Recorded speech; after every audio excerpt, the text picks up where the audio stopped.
Assalomu alaykum do'stlar. Xo'p, davom ettiramiz. Sizlar bilan bugungi mavzuyimiz have to haqida gaplashamiz. Have to. Have to. Biz have to ni qachon ishlatamiz? Have to ni biz uh, nimadir qilish shart bo'lganda, ya'ni ko'proq majbur bo'lganimizda have to ishlatamiz. Ya'ni bu ish qilmasak bo'lmaydi, shu ishni qilishga majburmiz degan variantda ishlatamiz.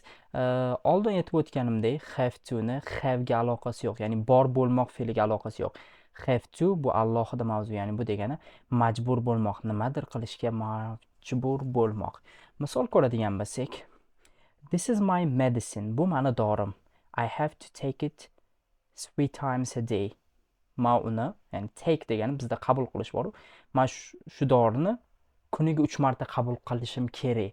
Shunga majburman. Nima uchun? Chunki bu odam kasal ekan, больницада yotibdi. Shuning uchun aytayapti, men bu dorini bir kunda 3 marta ichishim kerak. Ya'ni ichishga majburman deyapti. Endi qaraymiz, have to ni ishlatish juda ham oson. Birinchi ishlatamiz IVUZ. Ya'ni bu ham modal verb ga kiradi. Aytib o'tgandek, modal verblar bilan hech qanaqa qo'shimcha qo'shilmaydi yoki hech qanaqa ed ishlatish shart emas, ing yoki shaklni o'zgartirish shart emas. Biz ishlatamiz IVUZ. Have, ya'ni have to. Bu yoqda nimaga have bilan have to ni bu yoqqa yozgani sababi, endi bu yoqda have has yozib, ya'ni ikkitasida ham to yozib o'tirmaslik uchun qilingan xolos.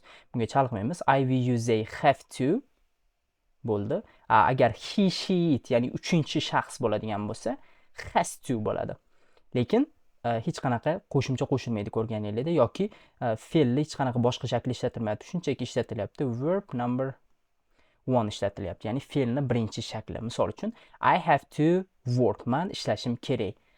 Yoki they have to go, ular ketish kerak. Yoki he has to wear, u kiyish kerak. She has to wear, u kiyish kerak. Xuddi shunaqa. Yoki she has to go, u ketish kerak, borish kerak. Shunaqa desak bo'ladi. Endi misollarni ko'radigan bo'lsak, hop, I'll be late for work tomorrow. Men ertaga ishga kech boraman. I have to go to the dentist. Ya'ni aniga borishim kerak. Shifokorga borishim kerak. Jane starts work at 7 o'clock. Jane ishini 7 da boshlaydi. So, she has to get up at 6. Shuning uchun u ertalab 6 da turishi kerak, ya'ni turishga majbur, chunki ishi 6 da boshlanadi. Shuning uchun erta turishi kerak. Majbur bunga. You have to pass a test before you can get a driving license. Ya'ni aytayapti, haydovchilik guvohnomasini olishingizdan oldin testdan o'tishingiz kerak, ya'ni shunga majbursiz. Bunaqa qilmasangiz sizga guvohnoma berishmaydi. Xo'p, endi past, o'tgan zamon shakli qanaqa bo'ladi? O'tgan zamon shakli shunchaki had to.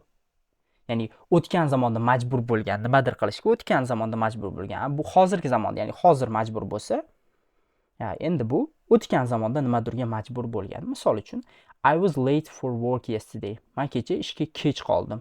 I had to go to the dentist. Shifokorga borishim kerak edi, ya'ni borishga majbur edim. Kerak edi deb tarjima qilamiz, lekin majbur bo'lgani, ya'ni bu had to ishlatilgani shunga majbur bo'lganini bildiradi. U ishga kech qoldi kecha. Nima sababdan? Chunki u shifokorga borishga majbur bo'libdi, ya'ni kerak bo'libdi, shifokorga borish kerak bo'libdi. We had to walk home last night.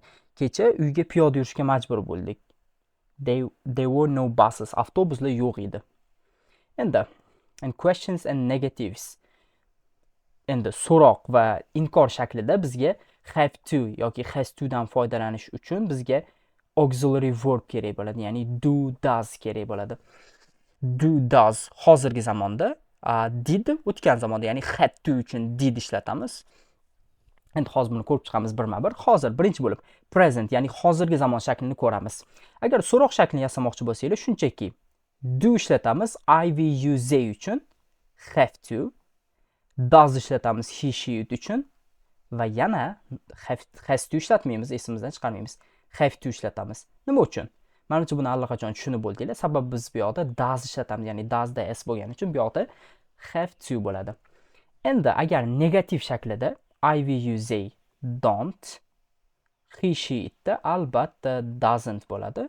Keyin have to. Nima uchun have to? Sababi bu yoqda does bo'lgani uchun. Keyingisi o'tgan zamon shaklida Albatta, o'tgan zamonni bildiradigan so'z bizga yordamchi fe'l bu did bo'ladi. Didga I will use a she sheet hammasiga bir xil bo'ladi. Have to, chunki didni he she it uchun alohida shakli yo'q. Did hammasiga bir xil ishlatilaveradi.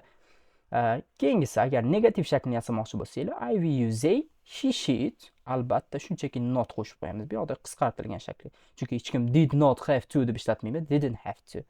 Didn't have to. Xuddi shunaqa ishlatishadi. Endi misolni ko'radigan bo'lsak, what time do you have to go to the dentist tomorrow? Ya'ni ertaga shifokorga nechida borishingiz kerak? Does Jane have to work on Sundays? Ya'ni yakshanba kunlari ham Jane ishlashi kerakmi? Yani ishlashga majburmi? Why did they have to leave the party early? Nima uchun ular erta ketish kerak? Ya'ni erta ketishdi deydi ekan bu yoqda, uzr. Xo'p, ya'ni nima uchun kecha party, ya'ni bazmdan erta ketishdi, erta ketishga majbur bo'lishdi. Xo'p, menimcha bu video uchun shu yetarli.